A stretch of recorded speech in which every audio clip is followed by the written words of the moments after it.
Cette catastrophe, en fait, sans le dire, les pouvoirs publics ils s'y préparent.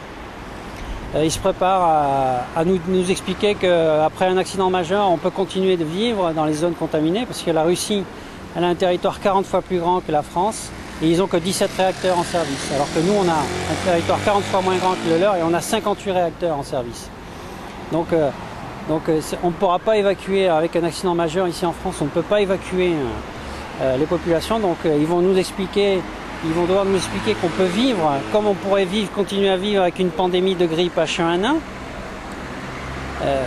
Mais il faudrait avoir des restrictions de liberté, par exemple aller chercher dans les supermarchés des produits de première nécessité en faisant la queue et en ne pouvant plus circuler librement dans le supermarché en faisant la queue, en prenant les produits qu'on nous donne et qui sont contaminés bien sûr, mais qu'on nous dit que, encore une fois, ça respecte la limite acceptée, sauf que cette limite elle augmente d'année en année.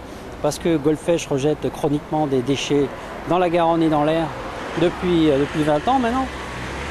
Et que si jamais il y avait encore un accident majeur, comme ça peut arriver, eh ben, on aurait un territoire ici qui serait complètement contaminé. On pourrait, le grenier du Sud-Ouest, le grenier de céréales, le grenier du Sud-Ouest serait complètement, fonctionnerait de manière complètement dégradée. Et pour le génome des gens aussi, hein, pas seulement sur le court terme, mais vraiment sur le long terme.